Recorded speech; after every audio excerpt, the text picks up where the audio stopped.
Opa, fiel, pós-jogo de Corinthians 0, Internacional 1. É um absurdo, né, o que está acontecendo com o Corinthians. Corinthians beirando a zona de rebaixamento. Na véspera de estrear na Libertadores, está aquele turbilhão. Que quem é corintiano há muito tempo já está acostumado a acontecer isso com o Corinthians no decorrer dos anos. Nos últimos anos, infelizmente. Mas nem se fala sobre esse jogo, quero pedir para que você deixe o like, se inscreva no canal, dê essa moral pro corintiano que ama o clube. Ainda não acabou o jogo aqui no momento que eu tô gravando, mas tá bem no finalzinho. Falta coisa de 2 minutos para acabar, eu tô aqui acompanhando pelo som da narração. E o Corinthians, até então, se mudar no começo de gravação aqui, eu vou trazer para vocês, mas o Corinthians perde pro Internacional em casa.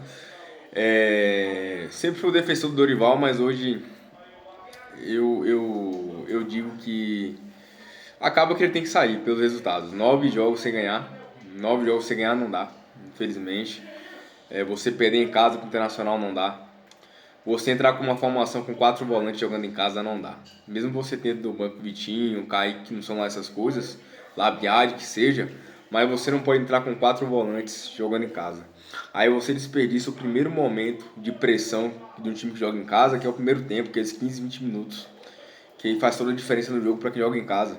Quando a gente jogou retrancado, jogou sem criatividade, sem velocidade. Se você tá sem um Bidu, que juntamente com o Mateuzinho são nossos pontos, os que espetam, você não pode colocar 3 volantes, 4 volantes. Então é lamentável a decisão do Dorival de escalar dessa forma, lamentável a situação do Corinthians, lamentável a atuação do Corinthians, né? A gente não pode culpar só o Dorival, porque naquele lance que saiu o gol do Internacional, o time perdeu dividida.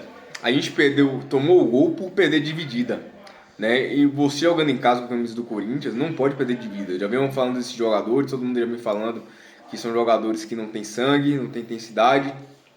E hoje foi o reflexo. Você vê um time que tomou um gol de contra-ataque que não era contra-ataque, era uma jogada controlada, mas quando você tem jogadores rápidos como o Carboneiro, como o próprio... Não sei se o nome do rapaz que fez o gol, que saiu com muita velocidade e finalizou muito bem, inclusive, só que o Hugo caiu estranho, né?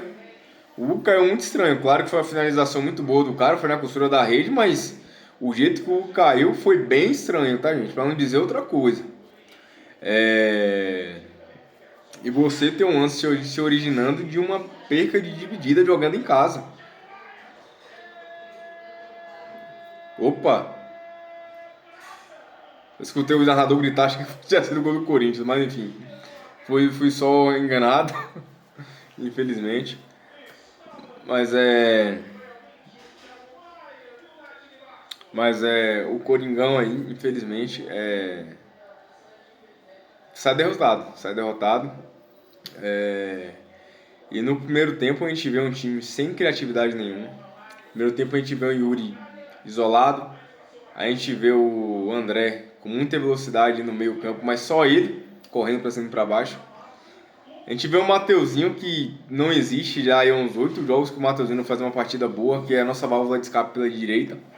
Então quando você não tem o Mateuzinho do bem pela direita, você não tem o Bidu jogando pela esquerda, porque está suspenso, não sei o que aconteceu com o Bidu, infelizmente o Corinthians ele fica refém, ele fica sem intensidade, sem velocidade. Você joga em casa girando bola para cima e para baixo e cruzando bola para o centroavante que é baixo, que é Yuri. O Yuri não é centroavante de ganhar bola no alto, o Yuri não é centroavante de ganhar disputa com o zagueiro, o Yuri é centroavante de velocidade, de infiltração, de fazer o facão. O Yuri é centroavante disso. Então você joga com o Iroberto, mas com uma formação que só vai te dar cruzamento. E cruzamento ainda da intermediária, que nem aquele cruzamento perigoso que a bola vem de trás para frente, sabe? Aquele cruzamento que ela vem ela acaba vindo, né, de uma forma que facilita para os zagueiros. Então acaba o jogo, eu escutei aqui agora, apitou o fim do jogo e o Corinthians perde. E eu acho que o Dorival vai cair. Quase certeza que o Dorival vai cair. Claro que não foi anunciado, não foi anunciado, ainda acabou o jogo, mas eu tenho quase certeza que o Dorival vai cair. Infelizmente ele acaba procurando isso, porque quando você vê o time jogando mal, vê o time dando errado, vê o time não adquirindo resultado, você tem que mudar. E ele entrou com um time lento, claro que assim, gente, eu sempre falo que o Corinthians não tem ponta. O Dieguinho não é ponta, o Kaique não é ponta, o Vitinho não tem mais velocidade. Mas se você tá vendo que a formação ali, só com o Roberto na frente, só com o Depay na frente, como jogou muitas vezes quando o Yuri estava machucado, não tá dando, você tem que mudar. Você tem que mudar. Porque ele acabou ficando nessa teimosia dele, foi teimoso, né? Contra o Fluminense foi um desastre. Claro que a gente tem os jogadores que tem dedo nisso, a gente vê o Alan, né? Mas hoje acaba sendo a gota d'água, porque era um jogo que o Dorival não podia errar. Era um jogo que o Dorival tinha que escalar ali, ajustando todos os erros anteriores que o Corinthians teve, tinha que escalar uma formação que o Corinthians tivesse mais intensidade. Claro que ele não tem muitas opções no banco, eu concordo, mas você entrar com 4 volantes é um tiro no pé. Aí você vai mudar no decorrer do jogo, vira essa bagunça, né? Tomara que o treinador que vier realmente dê jeito, mas igual eu falo, eu acho difícil. Eu acho difícil com essas características de jogadores, com a característica de elenco que foi montado, um treinador chegar com soluções rápidas para o Corinthians, né? Infelizmente eu acho que falta ponta de velocidade no Corinthians, eu acho que falta mais jogadores com a cara do Corinthians, com intensidade. E esse elenco do Corinthians, queira ou não, tem prazo de validade. O Carrillo já acabou a validade do Carrillo. O Carrillo já tem 35 anos, se não me engano. Ele já não joga mais bola. Já não dá mais para jogar bola com intensidade que é o futebol brasileiro. E o Andileri é um cara que já tem seus 32 a 33 anos, é um lateral sem velocidade. Enfim, tava o Cuiabano aí dando sopa no mercado, acabou indo pro Vasco. Né? Você acha que o Corinthians não tinha condição de contratar o Cuiabano? Tinha condição de contratar o Cuiabano. O Cuiabano voando na lateral esquerda. Ah, o Bidu tá mal? Não, mas você teria a opção hoje. O Corinthians sem o Bidu não existe pelo lado esquerdo. Talvez o Cuiabano faça. Enfim, aquele negócio, se não adianta. A gente tem que ver o que tem que ver a realidade. O Corinthians hoje está a um ponto da zona de rebaixamento. O Corinthians agora tem Libertadores no meio de semana, tem o Palmeiras no fim de semana, com um elenco curto. Então, sinceramente, eu não sei o que vai ser do futuro do Corinthians. A tendência é que o Dorival seja demitido. Com razão, tá? Eu sempre fui defensor em relação a muitas coisas do que o Dorival vinha sendo criticado, mas depois desses últimos 2 jogos, digo que ele errou bem, errou feio. Hoje então 4 volantes, não dá para defender. O buraco é mais embaixo, o buraco é na administração, o buraco é no Marcelo Paes, só contratou volante, mas infelizmente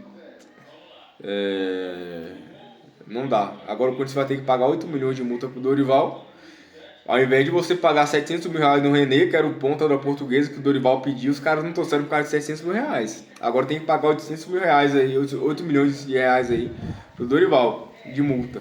Então também essa direção do Corinthians é muito amadora. É muito amadora, essa que é a verdade. O Savarino foi do Botafogo pro Fluminense. Vocês acham que o Botafogo não preferia negociar o Savarino com o Corinthians, que não é rival? Né? O Corinthians sondou o Savarino, não fechou por quê? Incompetência. Cuiabano e Savarino, se estivesse no elenco do Corinthians, o elenco do Corinthians estaria muito mais solto, com mais intensidade, sendo um jogador de velocidade. Então incompetência do Dorival, incompetência dos jogadores, isso aí, mais incompetência da diretoria, na minha opinião, porque não sabe montar elenco e deixou escapar boas oportunidades no mercado. E o Corinthians agora está em apuro já no começo da temporada e vai seguir assim até o meio do ano, porque não tem mais janela para fazer reposição. Comente o que você achou, fiel, se inscreva no canal. Comente aqui se você concorda comigo, se discorda, se é que o Dorival sai, se quer que fique. Para mim já saiu, para mim não adianta você falar que você quer a favor dele, que quer que ele fique, que eu acho que ele não vai ficar, não tem como sustentar. E é isso, fiel. Vai, Corinthians.